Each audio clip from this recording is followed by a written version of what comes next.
पुत्रदा एकादशी की कथा सुनने के लिए हम एक लोटा जल ले लेंगे और अपने सीधे हाथ में कुछ पुष्प ले लेंगे और कथा प्रारंभ करेंगे।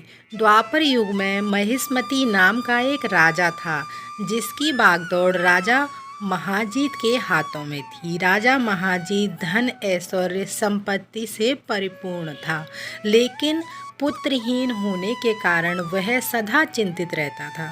राजा ने पुत्र प्राप्ति के बहुत सारे उपाय किए, किंतु उसका हर उपाय निष्फल रहा। राजा महिष्मति वृद्धावस्था की ओर बढ़ता जा रहा था। राजा अपनी प्रजा के साथ समस्त प्राणियों का अच्छा तरह से ध्यान रखता था। पुरुषार्थ करने के बाद भी वह संतानहीन क्यों है, इस बात को लेकर वह हमेशा दुखी रहता था। एक दिन राजा ने अपने राज्य के सभी ऋषियों और मुनियों और सन्यासियों को विद्वानों को बुलाकर संतान प्राप्ति के उपाय पूछे।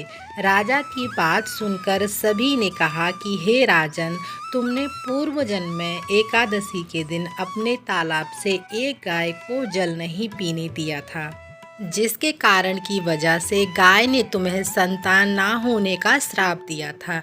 इसी कारण तुम संतान सुख से वंचित हो। तब लोमेश ऋषि ने कहा कि अगर राजा महाजीत सावन के शुक्ल पक्ष की पुत्रदा एकादशी का व्रत और रात्रि जागरण करेंगे तो तुम्हें पुत्र रत्न की प्राप्ति होगी। घर में जल्द ही बच्चे की किलकारियां गूंजेंगी, साथ ही राजा के सभी कष्टों का नाश हो जाएगा। राजा ने सावन पुत्रदा एकादशी का व्रत पूजन विधि अनुसार किया। इस पुण्य के प्रभाव से रानी ने गर्भ धारण किया और 9 मास पश्चात एक अत्यंत तेजस्वी पुत्र को जन्म दिया। तो इस तरह से पुत्रदा एकादशी की व्रत कथा पूर्ण होती है। इस कहानी को सुनते पढ़ते हुकारा भरते सभी पर कृपा करें। जिसे संतान ना हो उसे संतान देना, सभी का घर धन धान्य से भर देना। अब हम पढ़ेंगे गणेश जी की कथा। एक बार की बात है, एक गांव में एक औरत अपनी लड़की के साथ झोंपड़ी में रहती थी। एक दिन पास के गांव में ही गणेश जी का मेला लगा था। गांव में सभी बच्चे उस मेले में जाने लगे। यह देखकर वह लड़की भी अपनी माँ से बोली, मुझे भी उस मेले में जाना है। बेटी की जिद को देखते हुए माँ ने भी बेटी के लिए मेले में जाने की अनुमति दे दी। माँ ने उस लड़की से मेले में जाने से पहले 2 लड्डू और 1 बोतल में पानी दिया। माँ ने कहा कि इसमें से 1 लड्डू और थोड़ा जल गणेश जी को दे देना और 1 लड्डू और बाकी पानी तुम पी लेना। वह अपनी माँ को ठीक है कहकर मेले की तरफ चल पड़ी।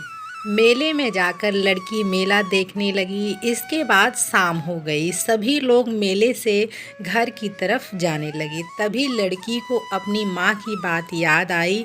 वह लड़की गणेश जी की मूर्ति के सामने बैठ गई और उनसे कहने लगी, गणेश जी आप 1 लड्डू खा लो और थोड़ा इसमें से जल पी लो। इसके बाद मैं अपने घर चली जाऊंगी। बहुत देर हो गई लेकिन गणेश भगवान नहीं आए तो वह लड़की भी वहीं बैठी रही। गणेश भगवान ने सोचा, जब तक मैं यह लड्डू और पानी नहीं पीऊँगा तब तक यह अपने घर नहीं जाएगी और पहले से ही बहुत देर हो चुकी है। इसलिए गणेश भगवान एक लड़के का रूप बनाकर उस लड़की के सामने आ गए।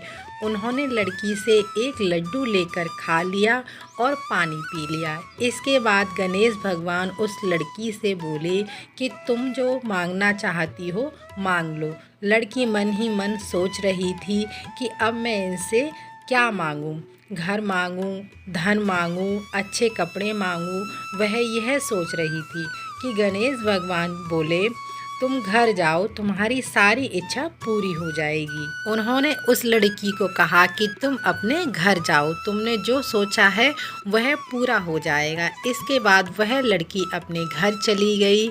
उसने अपने घर जाकर देखा तो उसने जो भी सोचा था वह सब पूरा हो गया था। उसे एक बड़ा सा घर, धन और कपड़े सब मिल गए। लड़की ने अपनी माँ को सारी बात बताई। उन्होंने गणेश भगवान की पूजा की और भोग लगाया। इस तरह से गणेश भगवान अपने सभी भक्तों की इच्छा को पूरी करते हैं। बोलो गणेश भगवान की जय। इस कथा को सुनते पढ़ते हुकारा भरते सभी की गणेश भगवान मनोकामना पूरी करें, सभी का घर धन धान्य से भरा रहे। तो कैसी लगी आप लोगों को पुत्रदा एकादशी की कथा और गणेश भगवान की कथा, कमेंट में ज़रूर बताइएगा। मिलते हैं अगली वीडियो में, तब तक के लिए आप सभी को राधे राधे।